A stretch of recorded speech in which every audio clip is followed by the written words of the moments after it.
to round the bases. The commercials are where it's at. You know what I mean? Yep. Braves on MLB Network tonight, 0-6 to start the season, winless so far. We are a week into the season. Spencer Strider working his way back. Let's fix this, D-Row. How do we do it? I'm going to fix it. First off, I don't like the red piping on your blue jersey. That's number one. Shoot. I want gray. 2 years ago, it was gray. You guys were going to postseason win World Series. I know this because my 15U travel teams, the Atlanta Braves scout team, we nasty. Nasty. Okay, so that's first order of business. Coming to a town near you May 29th. Duly noted. What's second? Okay. Okay. First off, the Ronaldo Lopez injury is a massive problem. Yeah. Because now they're going to go into arthroscopic surgery. We don't know when we're getting him back. Okay. You need Strider. We're putting a lot on Strider to come back and be the old Spencer Strider, right? Injury. Profar put some malaise over the top of left field. We don't know how we're going to cover this. You can tell me Alex Verdugo, but was he a factor really last year? So that remains to be seen. Yeah. It's bottom line, it's the offense. Kelnick, Dela Cruz, they can. Austin Riley's 2 for 22 with a homer. Drake Baldwin, Sean Murphy's been nicked up for them the better part of his time there in Atlanta. They were forced to bring Drake Baldwin to the big leagues, not saying he wasn't ready, but to ask a rookie to go behind the dish and get it started on the west coast of his season, it's not easy. He started 1 for 18. No one's truly swinging the bats for them yet, so you have to say, you got to say relax. It can't continue to go like this, or eventually we're going to swing the bats a little bit better. They are 1 for 34 with runners in scoring. I have my theory, though. But couldn't it just... No one's fighting for anything in that club. Wait, but time out. We praised those long-term contracts at the time. Not You're to right, everybody. And we have to do that sometimes. No. You know what? Honestly, we do. Yeah. But they also... Like the Garrett Crochet deal, in today's world, makes a ton of sense. Yeah. In baseball terms, is 170, he's pitched 1 year. So 170. The Atlanta Braves will have their home opener on Friday against the Miami Marlins. And yesterday, the Mets came into Miami. They won the night before, but they lose to Sandy Alcantara and the Miami Marlins as Sandy goes 5 innings, 4 strikeouts. He was at 70 pitches.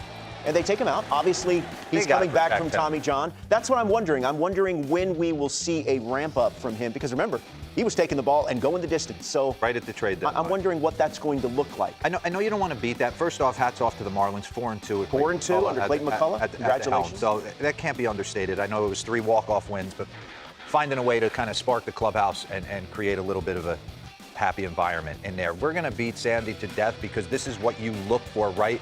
Do we have the board just of to revisit the trade back in the day? This is what you search for. You talk about deals that could lose people jobs. December 13, 2017, the Cardinals get Marcell Ozuna, who was absolutely raking. But look at what you got to give up to get him.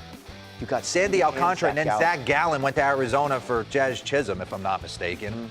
So, I mean, this is what you're looking for, Peter Bendix and the Gabe Kaplers back in a package eventually when you're going to have to move them at some point.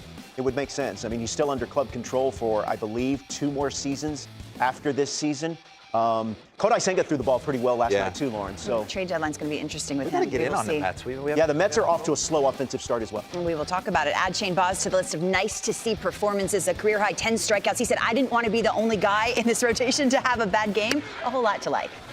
Going against the team that drafted him. Another trade that should have we talked about that cost some people their life. It was Shane Baz, Tyler Glasnow, and Meadows for Chris Archer. Yeah, this is it. Back in July at the deadline in 18, Austin Meadows, Shane Baz, and Tyler Glasnow. 2 years ago we were done reliving this. You got to bring that back. Well, when he faces those are 2 disastrous trades. And he goes a career-high 11 strikeouts, coming off injury. You know, you got to feel good. I can't say it enough. The Rays never cease to amaze me. They go into a new yard, George Steinbrenner Field. They turn it into a Rays facility. They go out and dominate with their starting rotation. And McClanahan gets the tricep in spring. You think, woe is me?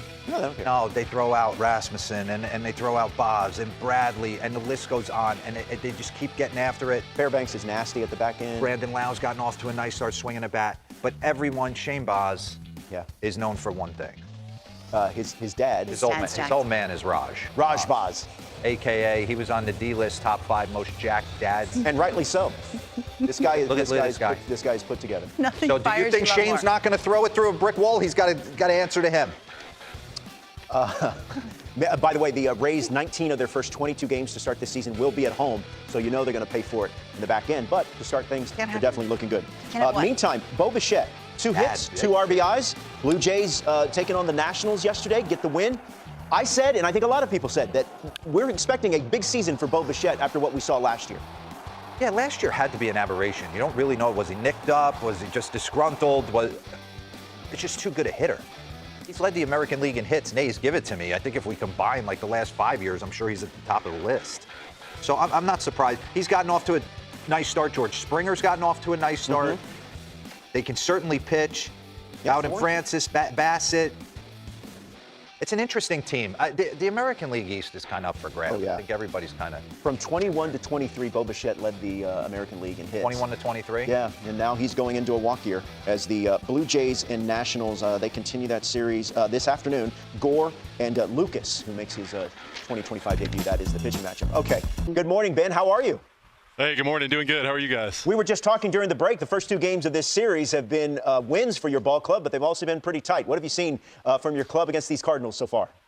Yeah, it's been fun. I mean, everyone's just kind of coming in big moments in the bullpen, and they're just doing their job. I mean, everybody's playing for each other. Nobody's really being selfish, and it's just been fun. Big-time hits from the guys, and extra innings are always fun, especially 2 nights in a row. So, I mean, it's been exhilarating and fun baseball, and just everybody playing for each other. Ben, you came in studio. I remember you saying you threw 60 in high school. That stuck out to me. Yes. How do you get from that to this? I mean, just a lot of hard work, I guess. It's just been... I mean, I never really envisioned this for myself. It was just kind of, at that point, it was trying to make the team in high school and just see where I could go from there. And, I mean, it's been a long journey, but just a lot of hard work, and it's really all kind of starting to pay off now. Well, take me through, like, that offseason, because I know you get after it in the gym, and it's no secret. Like, when I look at one of the guys that's been doing it for a long time, throwing fuel in Chapman, he's a monster in the offseason in the gym, puts his body in a position to do that. Is that something that you've just really taken to in that change and over the course of your career? Yeah, I mean, I think I've tried to do that ever since I started playing baseball. I mean, 6th grade on, I've really treated my body in the best way possible. And I actually used to follow Chapman all the time in the offseason, just watch his Instagram, what he was doing. And I always kind of wanted to model myself off of that because, I mean, he was obviously the hardest thrower in baseball for a long time. He still is one of the hardest throwers in baseball. And just the longevity that he's had, it's something that I've tried to model myself off of, and just hitting the weight room hard, but doing it right. Now I feel like I've learned in the last few off seasons, just you can't make it all in one day. So just really having a good plan and just building that out throughout the off season. And kind of jumping off that, you incorporated the splinker into the game last year, and that's where it kind of like took off. Was there someone who talked to you? Was it a pitching coach suggestion? Something you wanted to do? Where'd you get the grip? All of it. Yeah, I mean, I got it from our pitching coach here, Barry Enright. He was awesome. We kind of messed around with a few grips and ended up with more of a one-seam grip. And really right away, it was just something that I was able to throw in the zone and had pretty good command of. So I think it really, I mean, I learned early on that I can't just throw 4 seams and get away with it. So I think it really helped to get people off the 4 seam, a little different look, and just kind of ran with it from there, and it's been great. Ben, your team has added Kenley Jansen, a guy that's on that Hall of Fame highway. He has seen and done just about everything that there is to do at the major league level. What have you learned from him so far? Yeah, I mean, a lot. Just every day I'm just trying to be like a sponge, I guess you could say, and just learn as much as I can from him. But I think the biggest part is just the mentality. Every time he goes out there, he thinks the game's over, and he really believes that. And it's just he has the true closer mentality, and that's what I'm just mostly taking from him, just how he approaches his business on a day-to-day basis. It's second to none, and I mean, you can see how he's been having success for so long. He's got obviously the cutter is unreal, but just has he shown you how to throw it yet?